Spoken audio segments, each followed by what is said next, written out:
ಇದು ಮಂಗಳೂರಿನ ಉಳ್ಳಾಲದ ಜನತೆಯ ಸಂಕಟ. ವಿಧಾನಸಭಾಧ್ಯಕ್ಷ ಯುಟಿ ಖಾದರ್ ಅವರ ಕ್ಷೇತ್ರದಲ್ಲೇ ಈ ದುಸ್ಥಿತಿ. ನ್ಯಾಷನಲ್ ಹೈವೇ 66 ಕಲ್ಲಾಪು ಬಳಿಯ ಈ ಜಂಕ್ಷನ್ ಆಕ್ಸಿಡೆಂಟ್ ಸ್ಪಾಟ್ ಆಗಿ ಹೋಗಿದೆ. ಕಾರಣ, ಇದು ಹೆಸರಿಗಷ್ಟೇ ನ್ಯಾಷನಲ್ ಹೈವೇ, ಆದರೆ ಇಲ್ಲಿ ಸರಿಯಾದ ಒಂದು ಸಿಗ್ನಲ್ ಕೂಡ ಇಲ್ಲ. ಈ ರಸ್ತೆಯಲ್ಲಿ ಭಾರೀ ಗಾತ್ರದ ವಾಹನಗಳು ವೇಗವಾಗಿ ಸಂಚರಿಸುತ್ತವೆ. ವೇಗವಾಗಿ ವಾಹನ ಚಾಲನೆ ಮಾಡುವಾಗ ಸಾಕಷ್ಟು ಅಪಘಾತಗಳು ಸಂಭವಿಸಿ ಅದೆಷ್ಟೋ ಜನರು ಪ್ರಾಣ ಕಳ್ಕೊಂಡಿದ್ದಾರೆ.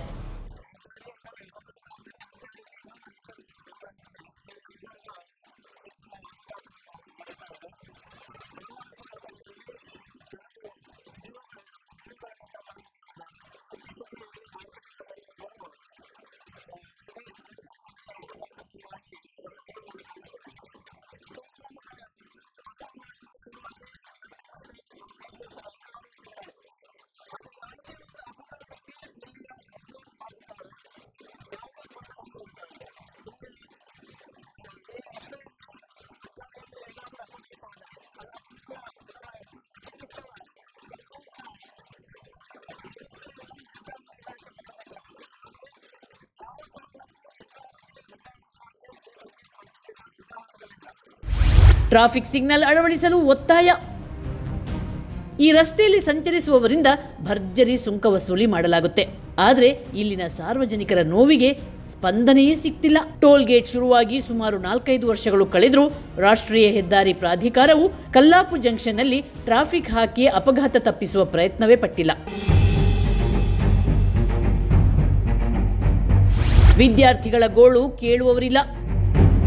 ಕಲ್ಲಾಪು ಜಂಕ್ಷನ್ ಬಳಿ ಅನೇಕ ಶಾಲೆಗಳಿವೆ.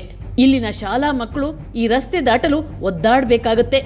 ವಿದ್ಯಾರ್ಥಿಗಳು ಪ್ರಾಣವನ್ನ ಕೈಯಲ್ಲಿ ಹಿಡಿದು ರಸ್ತೆ ದಾಟಬೇಕಾದ ಪರಿಸ್ಥಿತಿ.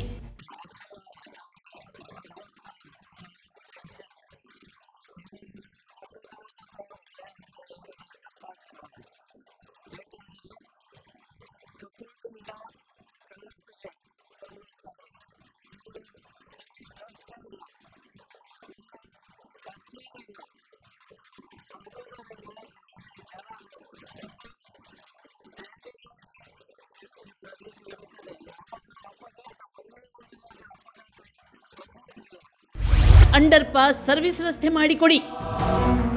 ಈ ರಸ್ತೆಯಲ್ಲಿ ಓಡಾಡಲು ಅಂಡರ್ ಪಾಸ್ ಮಾಡುವಂತೆ ಸಾರ್ವಜನಿಕರು ಆಗ್ರಹಿಸಿದ್ದಾರೆ. ಅಲ್ಲದೆ ಸರ್ವಿಸ್ ರೋಡ್ ಮಾಡಿ ವಾಹನ ಮತ್ತು ಸಾರ್ವಜನಿಕರ ಓಡಾಟಕ್ಕೆ ಅನುಕೂಲ ಮಾಡಿಕೊಡಬೇಕೆಂಬ ಮನವಿಯನ್ನೂ ಮಾಡಿದ್ದಾರೆ.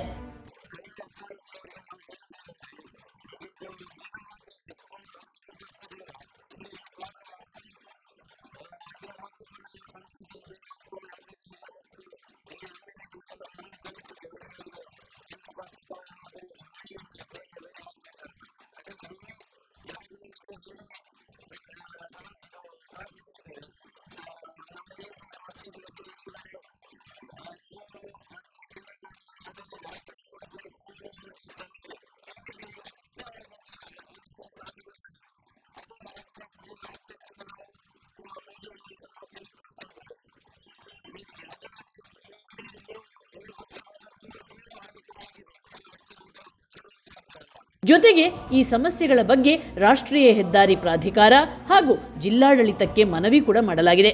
ಆದರೆ ಅಧಿಕಾರಿಗಳಾಗಲಿ ಜಿಲ್ಲಾಡಳಿತವಾಗಲಿ ಯಾವುದೇ ರೀತಿಯ ಕ್ರಮವನ್ನು ಕೈಗೊಂಡಿಲ್ಲ ಎಂಬುದು ಸಾರ್ವಜನಿಕರ ಆಕ್ರೋಶವಾಗಿದೆ.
ಶಾಸಕರು ಆದಷ್ಟು ಬೇಗ ಎಚ್ಚೆತ್ತುಕೊಂಡು ಜನರ ಸಮಸ್ಯೆಗೆ ಪರಿಹಾರ ಕೊಡಲಿ, ಇಲ್ಲವಾದರೆ ಜನರು ಬೀದಿಗಿಳಿದು ಪ್ರತಿಭಟನೆ ಮಾಡುವ ಅನಿವಾರ್ಯತೆ ಬರುತ್ತೆ ಎಂದು ಸಾರ್ವಜನಿಕರು ಎಚ್ಚರಿಕೆ ನೀಡಿದ್ದಾರೆ. ಉಳ್ಳಾಳದಿಂದ ಸಿಟಿಜನ್ ಜರ್ನಲಿಸ್ಟ್, ವಿಜಯ ಟೈಮ್ಸ್.